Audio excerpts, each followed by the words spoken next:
Bismillahirrahmanirrahim. Alhamdulillah. Wassalatu wassalamu ala rasulillah. Sayyidina Muhammadin an-nabiyil karim. Wa ala alihi wa sahbihi ajma'in.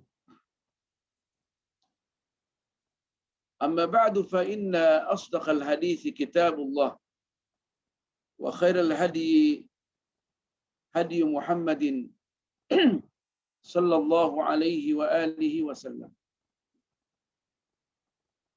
Wa syarrul umuri muhdatsatuha.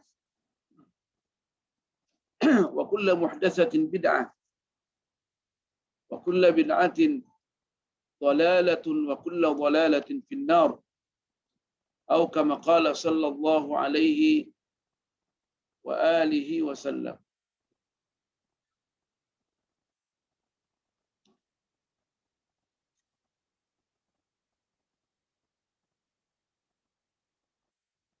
Berhenti.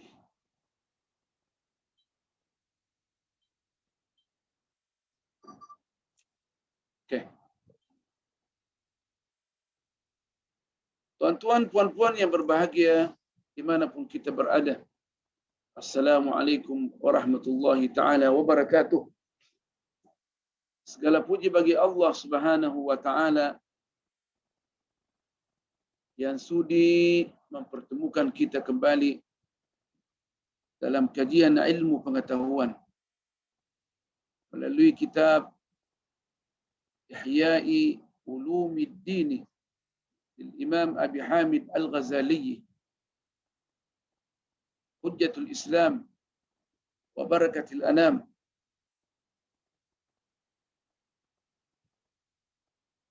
Mudah-mudahan dengan kitab ini kita tambah dekat kepada Allah Subhanahu wa ta'ala. Pembahasan kita pada pagi hari ini adalah masih lanjutan lagi daripada Qawaidul Aqaid, meskipun pasal yang baru tetapi dia melengkapi Qawaidul Aqaid dalam sistem pembelajaran dan pengajaran ilmu al-aqidah. Jadi Al-Imam Al-Ghazali bukan saja menyajikan materi akidah, tapi juga mengetengahkan cara dan sistem mengajarkan akidah ini kepada anak bangsa, kepada budak-budak yang kecil, kepada orang dewasa dan selanjutnya.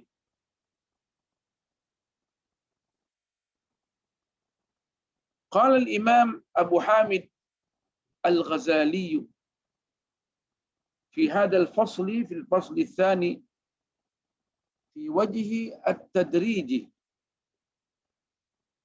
إلى الإرشاد وترتيب درجات الاعتقاد. Fasal yang kedua ini daripada kitab Al-Qawaid Al-Aqaid menjelaskan cara, bentuk bagaimana nak membimbing umat kita dalam akidah secara berperingkat-peringkat. Nah, dalam masalah akidah. Nah, dan bagaimana mengatur sedemikian rupa mengikut metodologi yang telah ditegaskan oleh Al-Quran Sunnah supaya susunan darjah mengajarkan akidah ini dapat diatur dengan baik, terutama nak menyajikan kepada budak-budak. Terjadi as-sulamul awal, as-sulamul tsani, as-sulamu as-salis, tangga pertama, tangga kedua, tangga ketiga yang perlu diajarkan kepada umat kita, anak-anak kita. Nah, karena perkara ini merupakan perkara yang sangat penting untuk diketahui. Setelah kita mengetahui, mengkaji materi akidah, bahwa materi akidah inilah yang dapat mendidik kita dalam bentuk yang sempurna kepada jalan untuk menyempurnakan akidah ini. Nah. Qala al-Imam al-Ghazali wa nafa'ana Allah bi'ulumihi fid darain, i'lam, ketahuilah dengan penuh keyakinan. Itu bahasa turas. Bahasa turas ini kalau dimengatakan i'lam, maksudnya ketahuilah dengan penuh keyakinan. Annama zakarnahu, sesungguhnya apa yang telah kami sebutkan, apa yang telah kami sentuh, dia mati. Nah. Nah.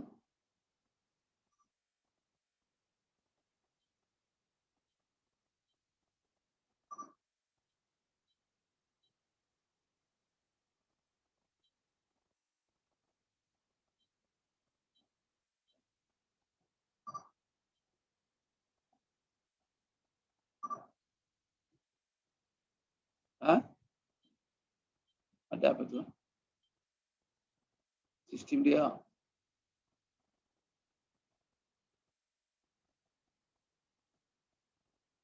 Ya.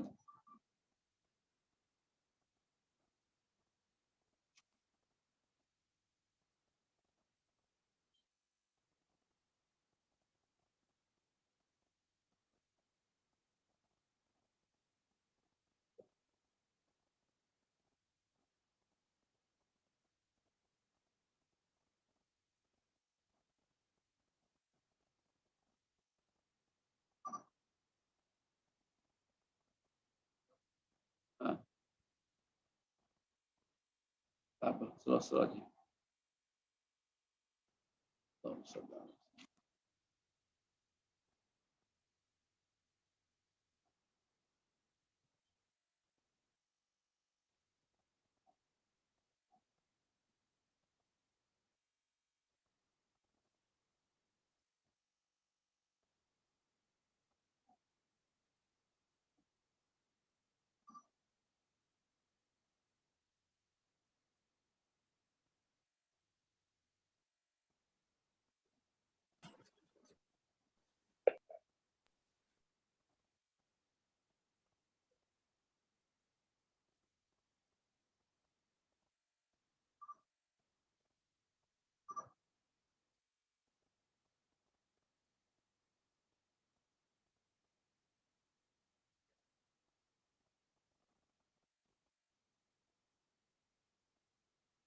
Ada dua.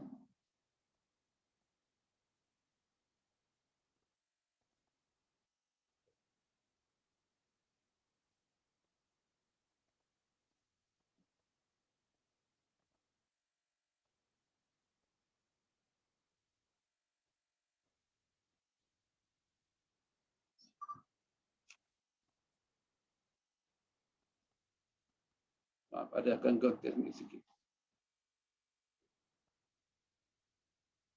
Jadi di dalam bahasa turas, bila mana ulama kita mengatakan i'lam, maksudnya i'lam biyaqinin. Ketahuilah dengan penuh keyakinan. Maksudnya apa?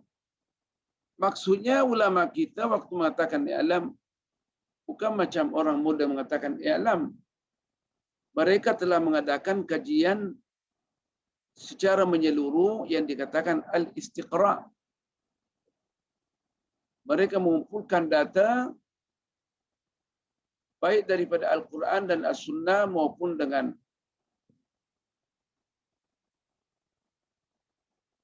pandangan-pandangan ulama, dan mereka menemukan bahwa pandangan itu adalah ijma'.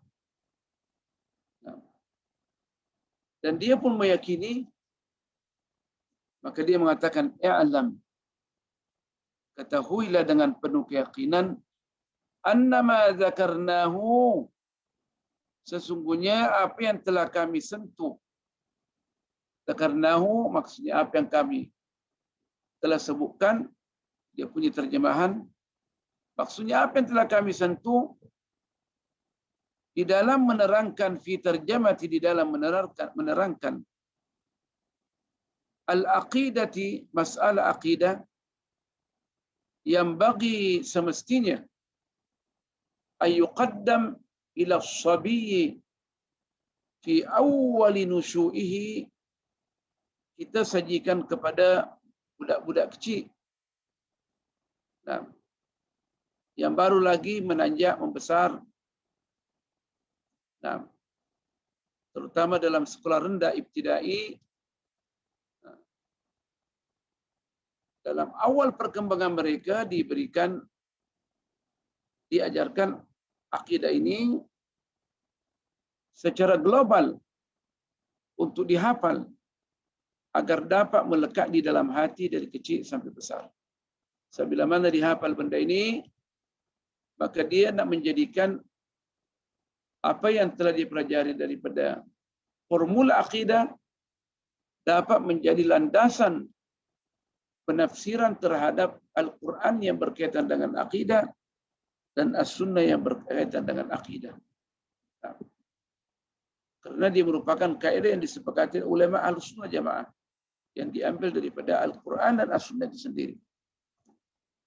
Orang kata, sebagian orang mengatakan orang yang begini, dia kata kalau begitu berarti pandangan ulama itu mengontrol Al-Quran dan As-Sunnah. Tak demikian. Mereka sudah kaji daripada Al-Quran dan As-Sunnah dan menemukan bahwa ini merupakan kaidah umum dalam menangani semua ayat-ayat yang berkaitan dengan akidah. Kalau tak akan terpesong. Karena di dalam Al-Quran bentuk ayat tidak sama.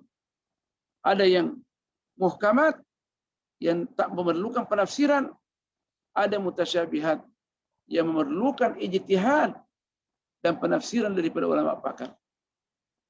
Jadi kalau anak-anak kita langsung membaca tentang ayat-ayat akidah tanpa ada kaidah, kalau untuk baca saja sebagai ibadat tak ada masalah. Tapi untuk membaca di dalam satu kajian, maka dia akan bermasalah bila mana tidak ada patokan, tidak ada formula di dalam menangani ayat-ayat yang berkaitan dengan akidah. Begitu juga nanti berkaitan dengan akhlak, berkaitan dengan syariat, hukum hakam, dan yang lainnya. Nah, jadi katanya Imam Ghazali perlu disajikan kepada budak-budak supaya dihafal, liyahfadhahu hifdzan, supaya sungguh-sungguh dihafal. Nah, kenapa? Karena budak-budak ini masih lagi kosong daripada hati mereka, masih kosong lagi daripada kesibukan-kesibukan yang lain. Dan hatinya tidak mendengarkan lagi daripada perkara-perkara yang membingungkan hati dia sebagaimana yang membingungkan kita. Nah, karena hati yang paling baik adalah hati yang dapat mencakupi, menerima segala bentuk kebaikan, dan tidak ada yang hati yang dapat menerima segala bentuk kebaikan kecuali hati budak-budak. Nah, sebab su'udzan, berpersangka buruk, belum lagi menyerap di dalam hati dia. Nah, tak sama dengan orang besar. Dan hati yang paling diharapkan untuk menerima kebaikan adalah hati yang tidak, kejahatan tidak menyentuh lagi hati dia, hati itu, dan mengajarkan sesuatu pada budak-budak ini merupakan sama halnya kalau kita memahat pada batu. Nah, bukan memahat pada air, memahat pada batu. Sampai ulama kita mengatakan dalam bait syair, "Alim banika sigharan qabla kibarihim falaysa yanfa'u ba'dal kabrati adabu. Ajarkanlah anak-anak kamu waktu mereka masih kecil lagi sebelum mereka membesar. Bila mana sudah membesar tidak bermanfaat sudah kita mengajarkan mereka. Nah, mendidik mereka dalam pendidikan akidah, pendidikan apapun. Nah, sama dengan halnya ketika kata innal ghusuna, sesungguhnya dahan itu, dahan pohon itu, idza qawwamtaha tadalat, bila mana kita luruskan dia akan lurus. Walan talina idza qawwamtaha al-khushub, dan bila mana dia sudah mengeras menjadi kayu seperti batang pohon, tidak mungkin kita luruskan. Nak luruskan mana batang pohon ini? Tidak mungkin. La tahzan 'ala as-sibyani in duribu. Jangan bersedih bila mana budak-budak kecil itu dipukul oleh tok guru dia. Tok syekh dia untuk mendidik mereka supaya ilmu itu dihafal dan meresap dalam hati mereka. Faddarbu yafna wa yabqa al-ilmu wal adabu. Karena kesan pukulan itu untuk budak-budak kecil akan hilang dan yang akan tinggal ilmu dan akhlak. Bila mana mereka mendapat ilmu, dia akan lupa, bahkan disayang tok guru dia waktu besar. Alhamdulillah, tok guru kita dulu dia rotan kita untuk menghafal alfiyah, dia rotan kita untuk menghafal matn Abi Syuja, dia rotan kita untuk menghafal ilmu balaghah. Allah Akbar. Kalau bukan rotan itu kita mana hafal? Nah, sehingga memudahkan kita untuk mengikuti pengajian di Azhar. Berkah rotan itulah. Kalau sedikit rotan bawa polis, siang pula tu gurunya. Hanya budak-budak tak mendapat berkah dan orang tua pun tidak berberkah. Tapi tok guru juga masih pandai. Bukan sembarang rotan. Dan cara merotani budak-budak adalah penuh dengan hikmah, berkah. Bukan dendam. Sebab ada juga orang yang ambil kesempatan diberikan untuk merotani budak-budak, dia ambil sedap, ketok kepalanya orang segala, tendanglah orang. Ini bukan pendidik namanya. Pendidik, kata Imam Sayyiduna Abdullah ibn Mas'ud, jangan segan-segan menggantung rotan kamu di dinding supaya anak kamu takut dia dapat mendengarkan kata-kata. Bukan nak rotan untuk mendidik digantung. Sama halnya dengan Al-Quran menyuruh kita untuk melaksanakan undang-undang Islam. Bukan pada dasarnya dia nak potong tangan atau nak merajam orang. Dah, untuk mendidik masyarakat. Bahwa tengok bila mana kamu mencuri akan dipotong tangan. Karena kalau mencuri belum tentu langsung dipotong tangan. Akan diadakan siasatan dari dalam dan di luar.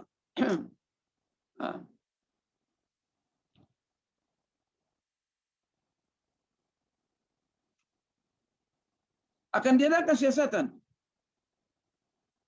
dari dalam dan di luar.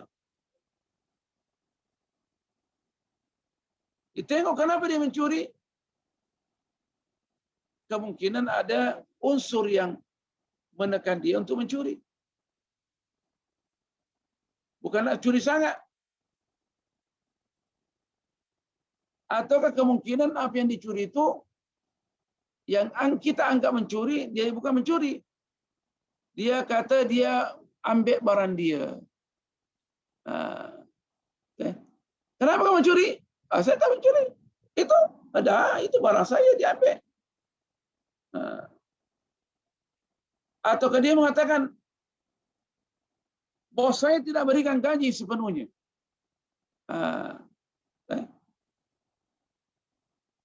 Terjadi di zaman Sayyidina Umar, satu syarikat orang kerja dia mencuri. Dilaporkan kepada Sayyidina Umar untuk mereka dipotong tangan. Mereka ditanya oleh Sayyidina Umar, kenapa mencuri barang bos kamu? Oh, kita bukan curi. Kenapa? Kita ambil bahagian kita karena gaji yang diberikan tidak cukup. Dipotong gaji kita tanpa kebenaran. Jadi kita ambil, kita punya barang. Gaji kita. Akhirnya dipanggil bos syarikat. Sini. Diberitahukan yang sebenarnya terjadi. Kata Sayyidina Umar, kalau mereka mencuri lagi, saya tidak potong tangan mereka, tapi saya potong tangan kamu. Karena kamu adalah syarikat, bos pencuri. Itu baru best tuh. Bila mana pemerintah dan yang mengendalikan negara itu adalah adil. Tapi tentunya bukan semudah itu. Bila mana terjadi hal ini, orang pandai-pandai mengambil barang, tentunya tidak akan lepas daripada hukum ta'zir. Kalau lepas daripada hukum had, hukum hudud, dia tak akan lepas daripada hukum ta'zir. Kenapa pandai-pandai ambil?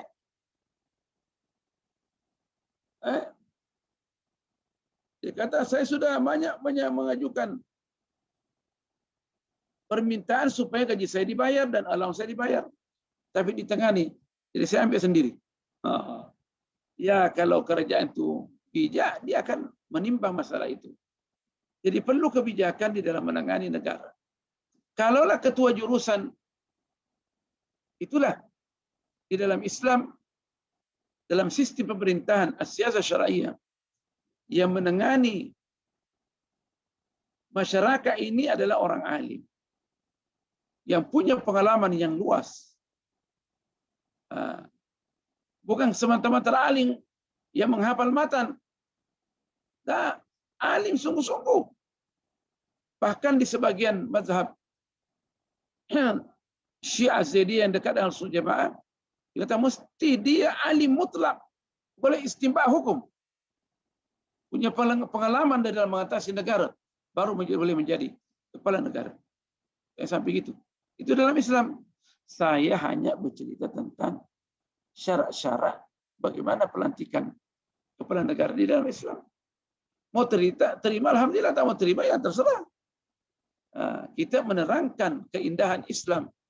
Jadi sebaiknya orang-orang yang nak menangani pentadbiran negara ini mesti alim, punya pemahaman yang betul, punya akhlak, punya niat yang baik.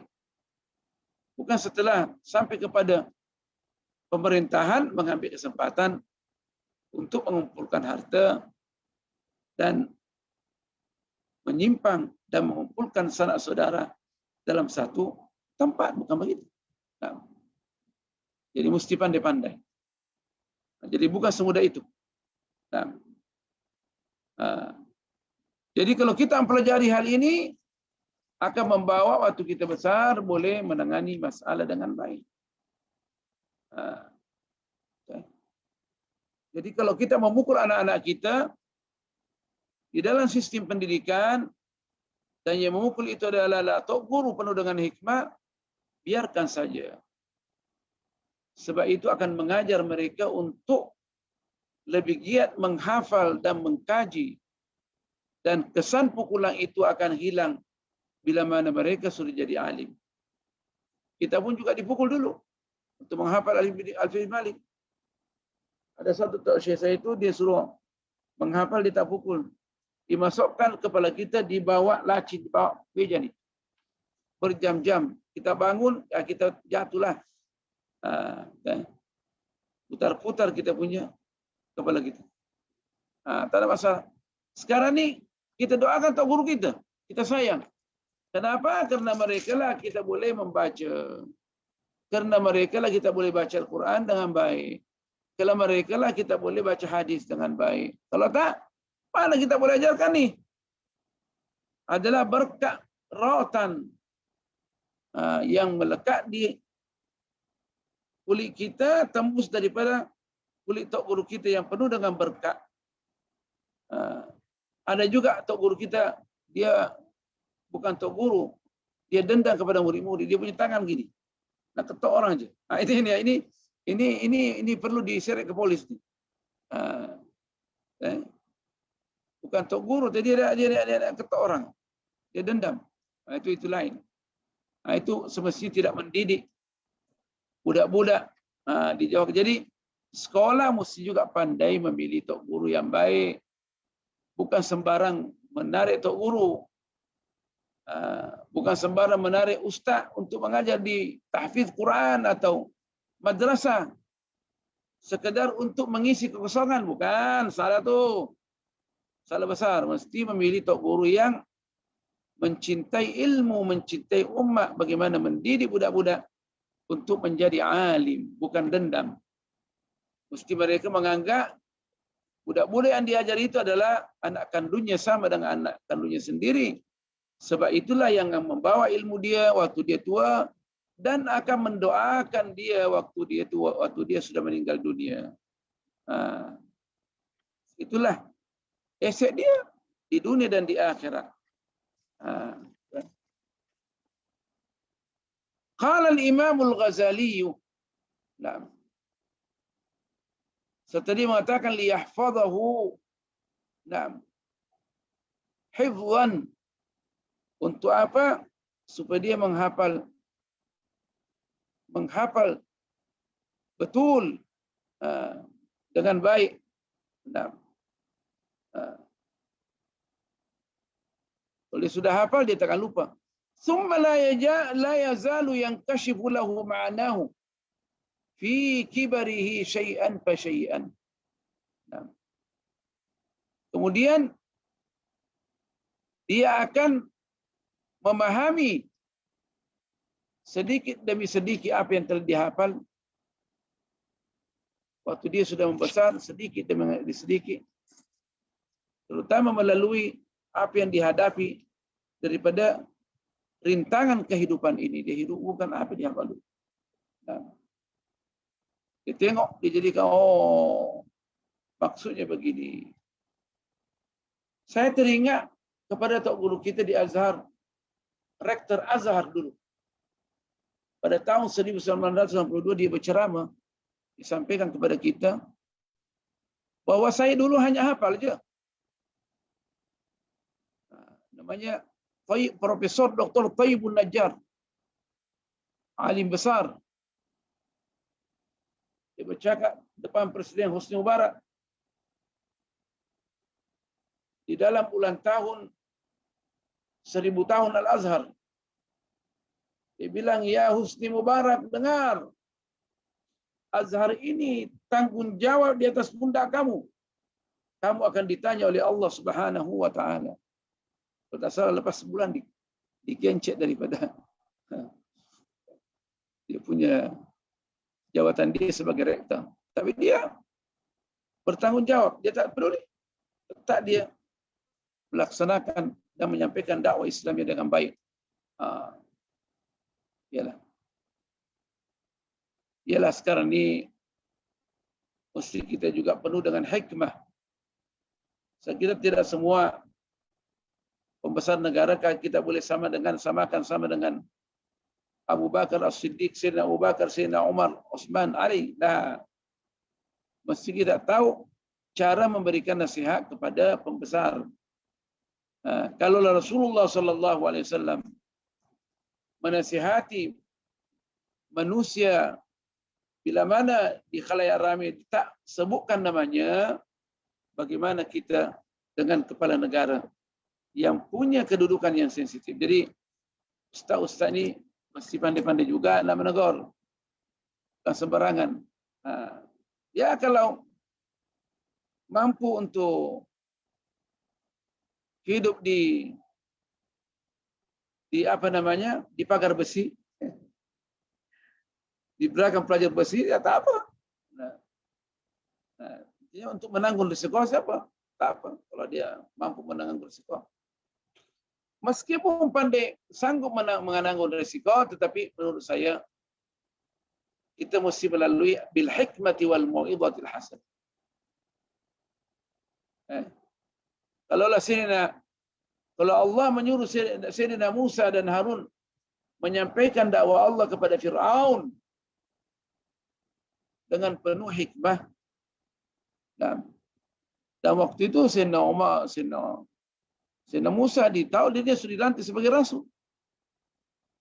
Dan boleh minta supaya Fir'aun mampu sekali disampaikan dan dia geli boleh mampu, tapi tak demikian. Faqula lahu qawlan layyina. Katakanlah kata-kata yang lembut. Mudah-mudahan mendapat peringatan. Udu ila sabili rabbika. Ajaklah orang kepada jalan Tuhanmu. Bil hikmati, dengan penuh hikmah, menempatkan segala sesuatu pada tempatnya. Wal mau'izatil hasanah, dengan nasihat yang baik. Wajadilhum, bila mana berjidal, billati hiya ahsan, mengikut cara yang terbaik. Billati hiya ahsan, yang terbaik.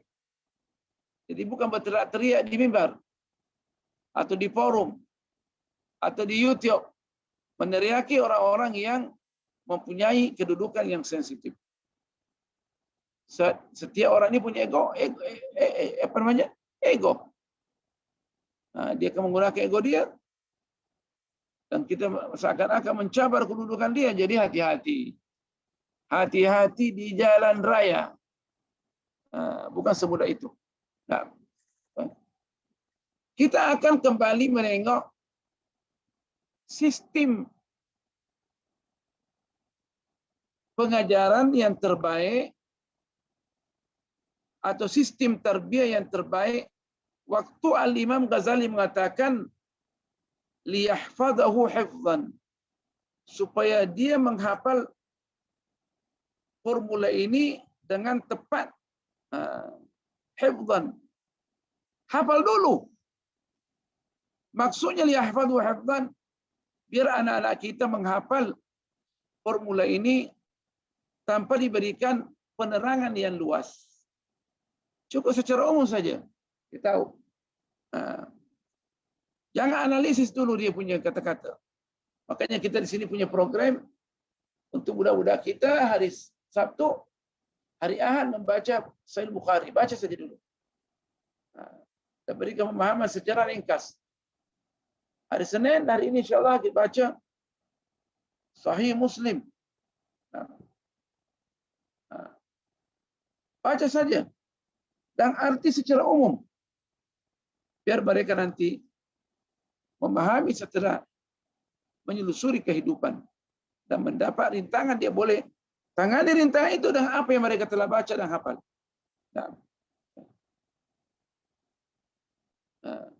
Jadi biar dia dulu hafal makna kata-kata daripada pelajaran mereka secara umum, bukan secara mendetail, yang darurat saja, supaya gambaran lafaz-lafaz yang dihafal daripada ilmu pengetahuan, terutama akidah, dapat meresap di dalam hati.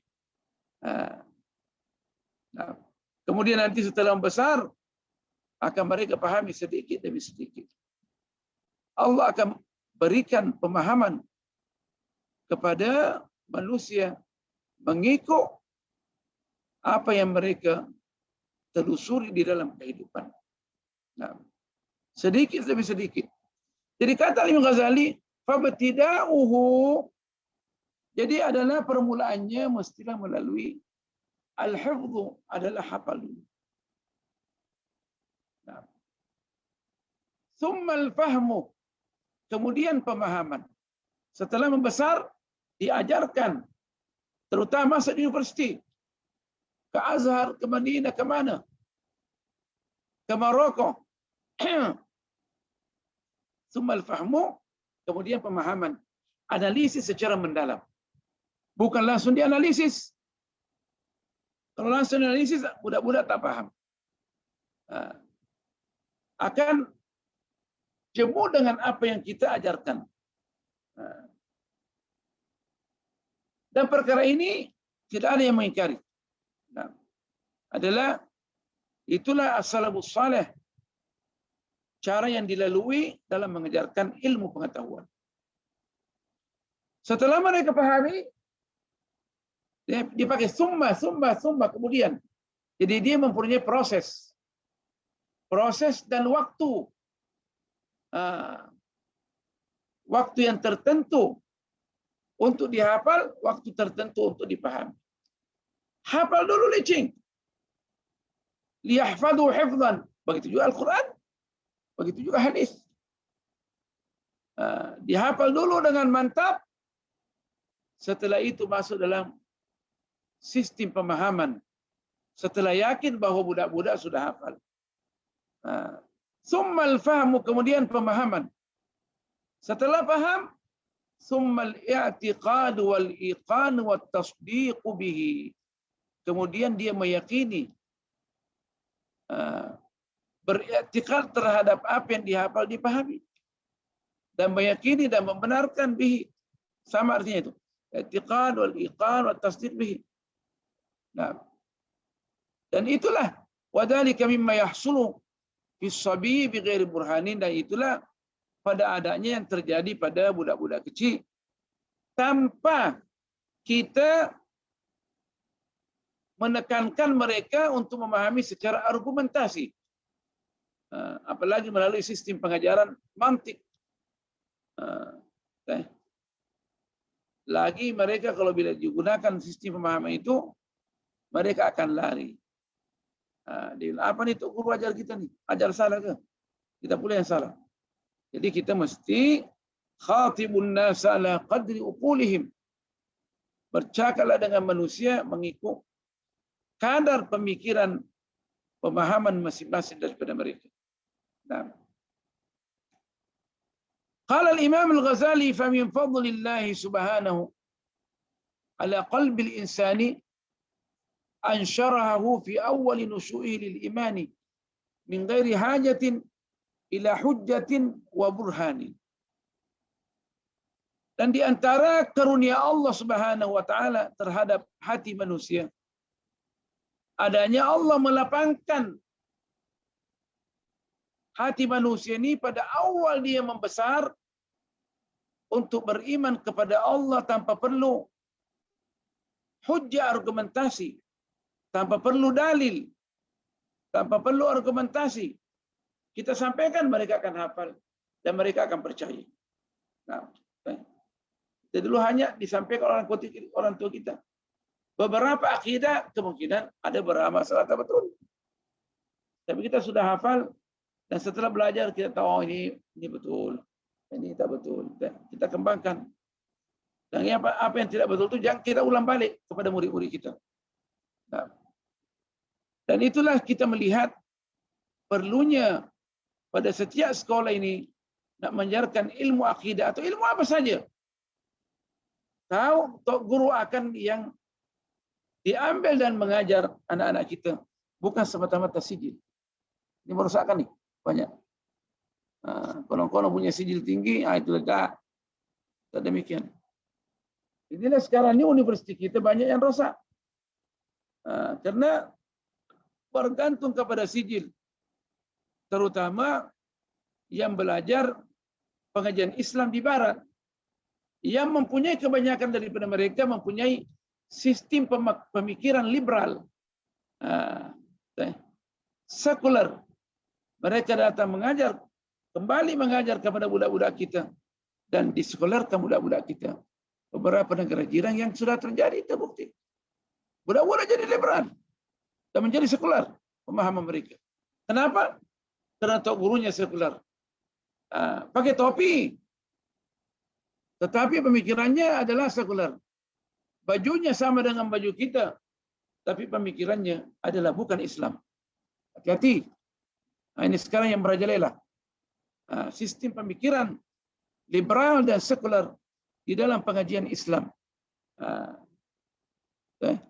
Jadi bukan semata-mata sijil. Hati-hati. Dan mereka ni pandai. Pandai. Di dalam nak menarik budak-budak kita dalam mencari kerja di sekolah-sekolah orang Islam yang tulen. Pandai mengampu. Ini sangat berbahaya bagi anak-anak kita.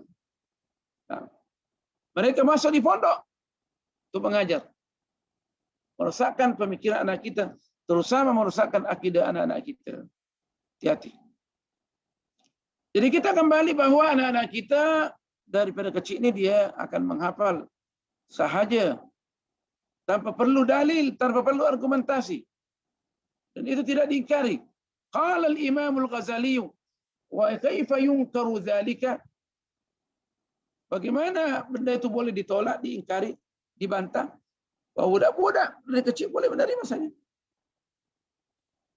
Wa jami'u aqaidil awami mabadi'uha at-talqinul mujarradu wat taqlidul mahdhu. Kebanyakan akidah-akidah ideologi orang-orang awam ini pada dasarnya permulaannya hanya ditalqinkan saja. Hanya semata-mata dikte, ditalqinkan. Begini Rasulullah kata, begini Rasulullah kata. Mereka hafal, orang awam. Nah, ikut-ikutan saja. Nah, kalau tok gurunya yang mengajar tu bermasalah dan orang ikut-ikutan kan bermasalah masyarakat. Makanya ini perlu tauliah.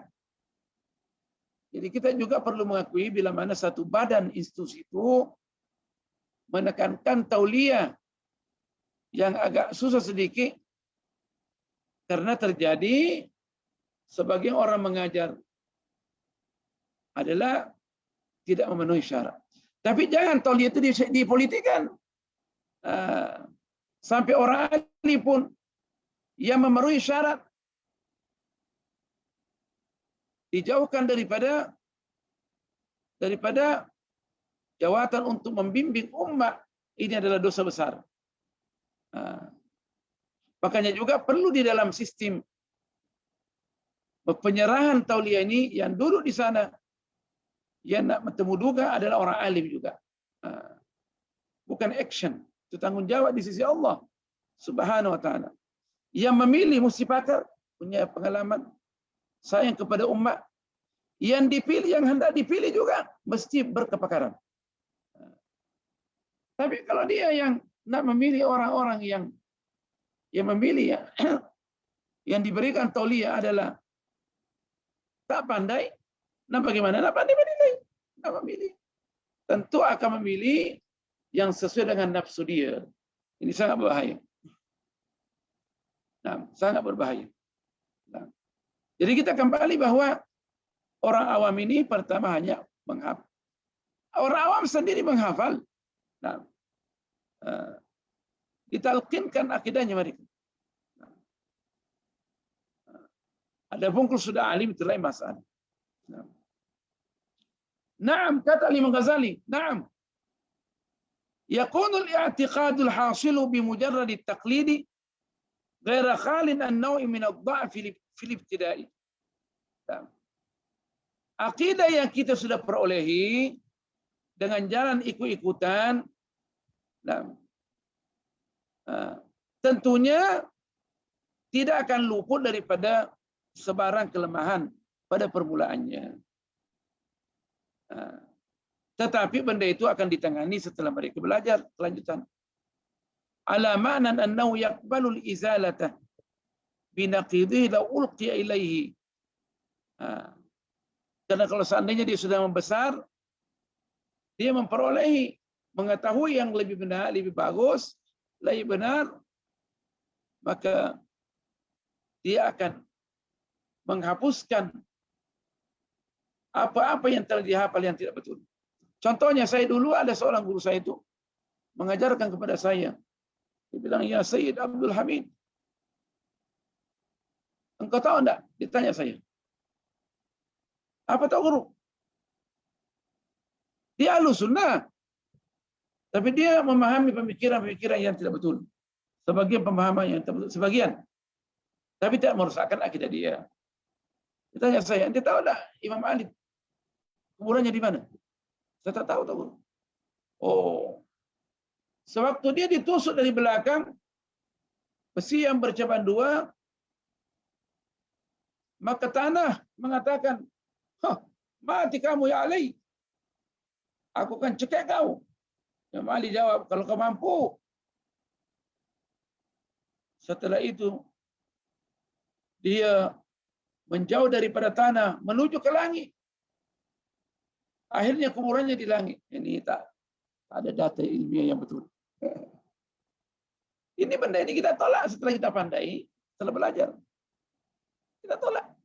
Nah, diajarkan kepada kita bahwa malaikat yang turun mengajarkan manusia, mengajarkan sihir dan berzina segala minum arak, dianggap itu adalah Harut wa Marut yang digantung antara dua gunung, antara gunung Qaf wa Nun. Itu semuanya berita Israeliat yang tidak boleh kita percaya, dan ini bertentangan dengan akidah kita, karena malaikat pada dasarnya la ya'sunallaha ma amarahum wa yaf'aluna ma yu'marun. Tidak akan mungkin berbuat maksiat apa yang Allah perintahkan kepada mereka. Dan mereka semata-mata melaksanakan perintah daripada Allah Subhanahu wa taala. Itu kaidah umum di dalam Al-Qur'an. Kita setelah belajar benda ini kita tak terima.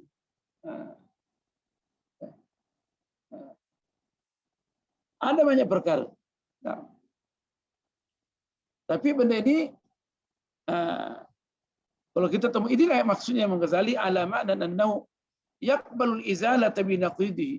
Da ulqiya ilaihi, seandainya ada maklumat yang benar, dia dapat menilai maklumat yang tak betul.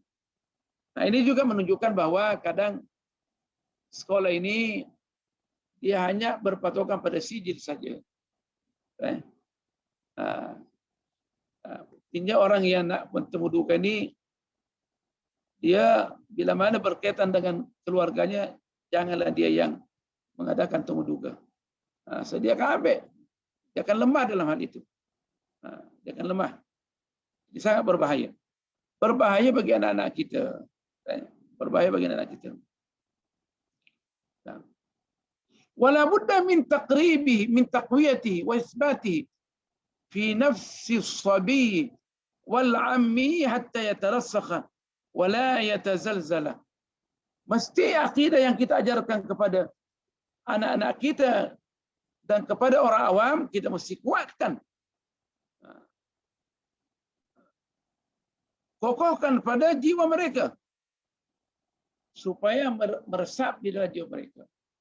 Saya masih ingat lagi kepada seorang tuan guru saya di Indonesia. Dia tekankan, namanya Ki Haji Abdul Qadir. Dia kata sebaiknya yang menangani hukum hakam ini, terutama berkaitan dengan akidah, adalah orang alim. Bukan semata-mata ustaz saja. Orang alim sungguh. Ia nak mengajarkan anak kita dasar pemikiran akidah, syariat, usulul akidah, usulul syariah, usulul akhlak, mestilah orang alim. Jangan sembarangan, kerana dia akan merosakkan anak kita kalau dia tak pandai. Saya pernah dilantik oleh universiti untuk menilai seorang cikgu yang nak ambil BE di sekolah, dan cikgu itu adalah sebenarnya guru besar. Saya nilai dia tak tahu, saya masuk dari belakang.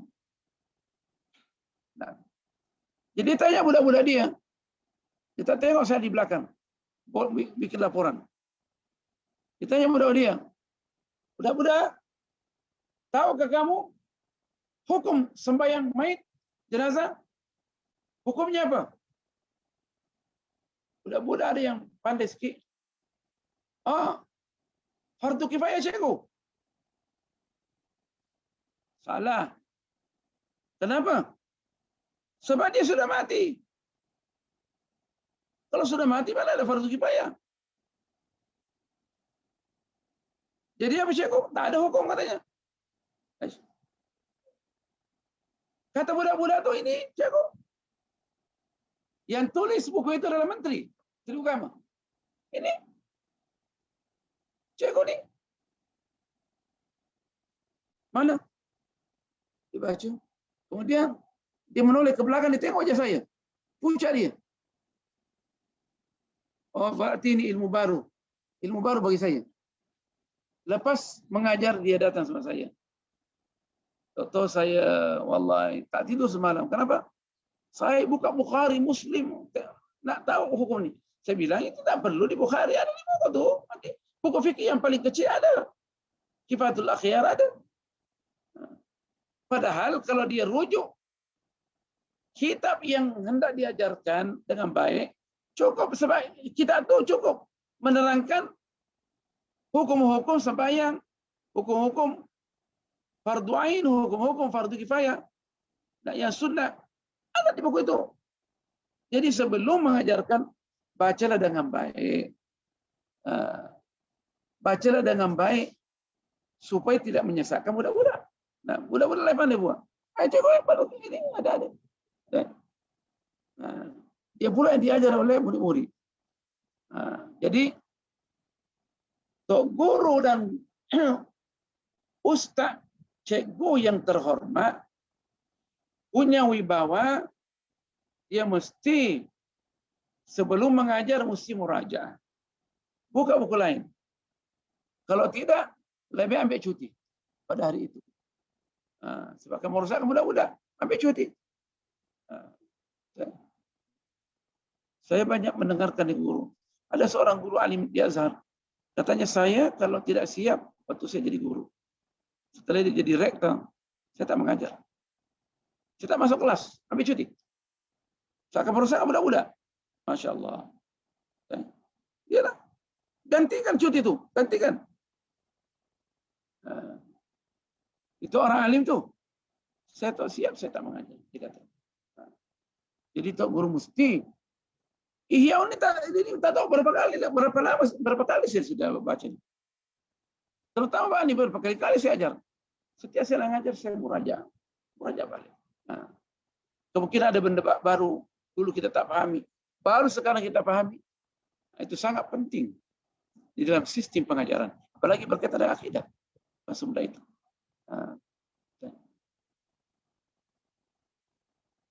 وقال الإمام وليس الطريق في تقويته وإثباته أن يعلم الصبي صنعة الجدل والكلام.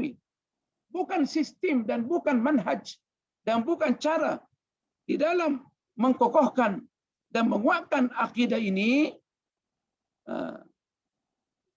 mengajarkan kepada budak-budak kita pengajaran mengikut sistem jadal.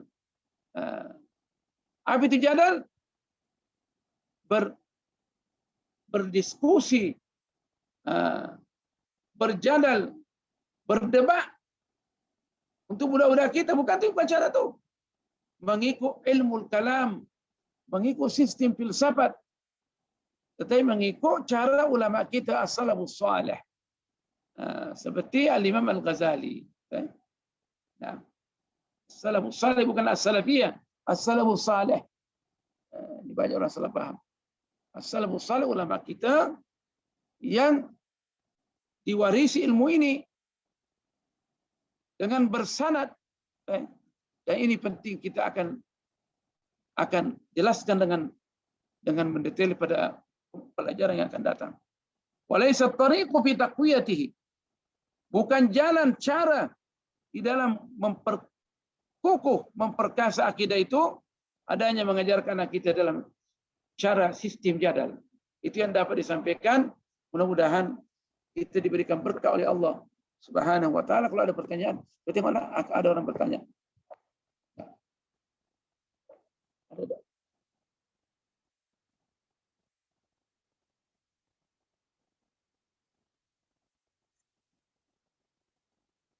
Banyak.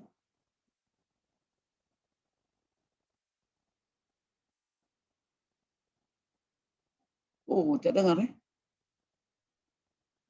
Hah? Hah? Hah?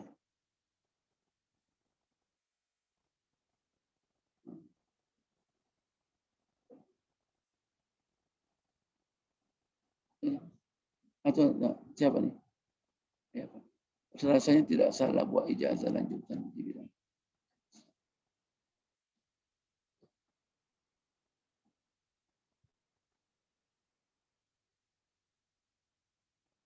Iya, betul apa kata kawan kita? Rasanya rasanya tidak salah buat ijazah lanjutan di bidang pengajian Islam di Universiti di Barat, tetapi pelajar perlu ingat bahwa pengajar di Universiti Barat ini tidak menjiwai ruh Islam dan lantaran itu akidah mereka berbeza kepahaman. Iya betul, saya mengakui. Di antaranya Abdul Halim Mahmud. Tetapi itu orang yang betul-betul alim. Kalau betul-betul alim seperti Al-Imam Abdul Halim Mahmud dan seperti Abdullah Diraz, yang alim betul-betul, sudah hafal Quran dan mantap betul. Bahkan mereka perlu pergi mengajar tok guru mereka yang bukan Islam di sana. Kalau perlu mereka masuk Islam, tidak ada masalah. Tapi ini bukan hukum umum, bukan kaidah. Dia keluar daripada kaidah dan tak boleh jadikan kaidah. Makanya ulama mengatakan likulli qaidatin syawadzu, likulli qaidatin istithna'u. Setiap kaidah ini ada pengecualian dia. Itu bukan kaidah.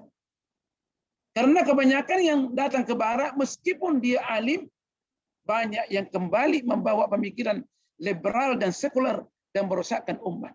Contoh yang paling dekat, yang alim, hafal Quran, bahasanya hebat. Profesor Dr. Taha Hussein. Pernah belajar di Azhar. Kemudian belajar di American University. Kemudian pergi Perancis. Dia sebenarnya tidak lulus dalam geografi. Diluluskan.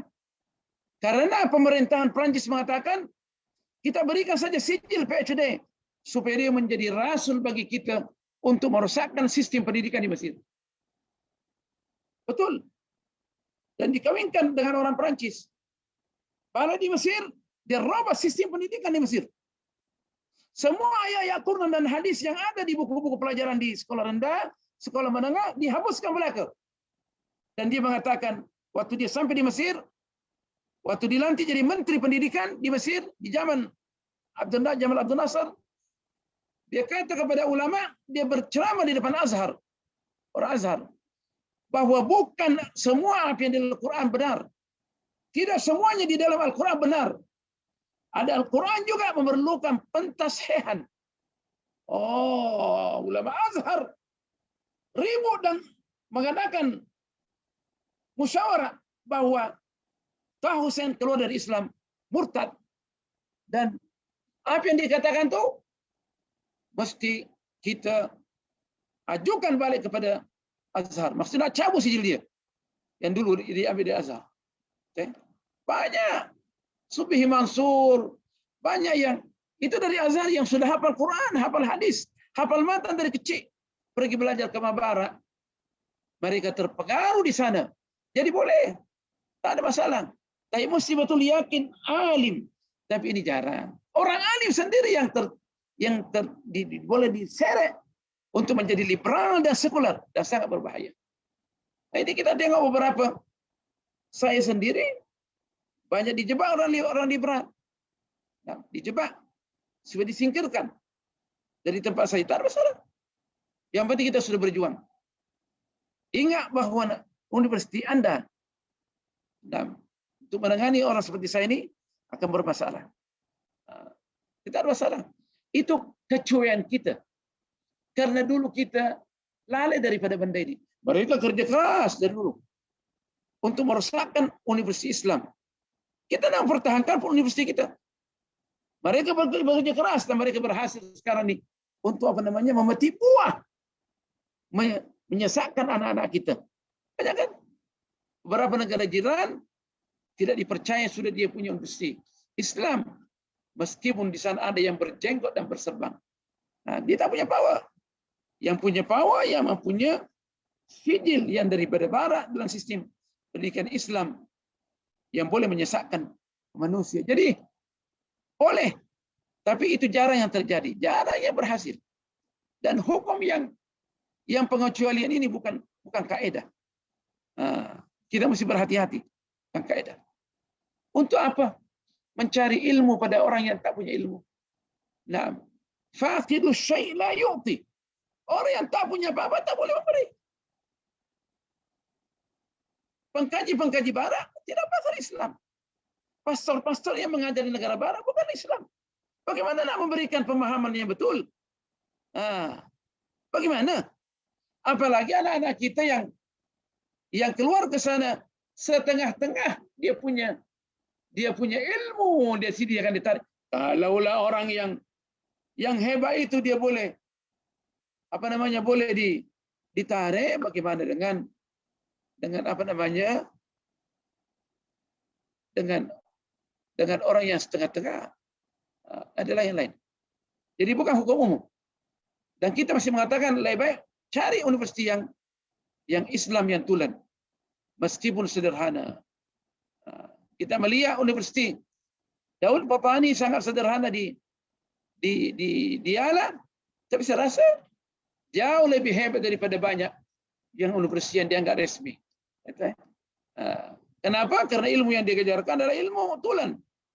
Nah, ilmu tulen. Lagi. Jadi bukan kaidah. Bukan kaidah. Akan merosakkan saja. Nah, banyak orang yang punya pengalaman, saya pun sekarang sudah umur 60 dan sudah melalui benda ini, dan kita tahu dengan tepat apa yang mereka lakukan.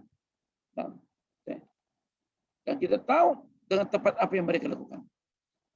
Banyak tok guru yang berpengalaman dalam hal ini akan memberikan jawaban yang tepat. Apabila yang lain.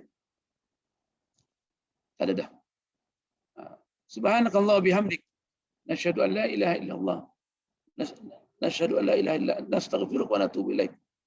Bismillahirrahmanirrahim. Wal 'asr. Innal insana lafi khusr. Illa alladziina aamanu wa 'amilus shalihaati wa tawassaw bil haqqi wa tawassaw bis sabr. Bismillahirrahmanirrahim. Alhamdulillah. Wassalatu wassalamu ala Rasulillah. Sayyidina Muhammadin an-nabiyil karim wa ala alihi wa sahbihi ajma'in. Allahumma 'allimna ma yanfa'una wa zidna 'ilma. Wa sallallahu ala sayyidina Muhammad walhamdulillahi rabbil alamin. Wassalamu alaikum warahmatullahi ta'ala wabarakatuh.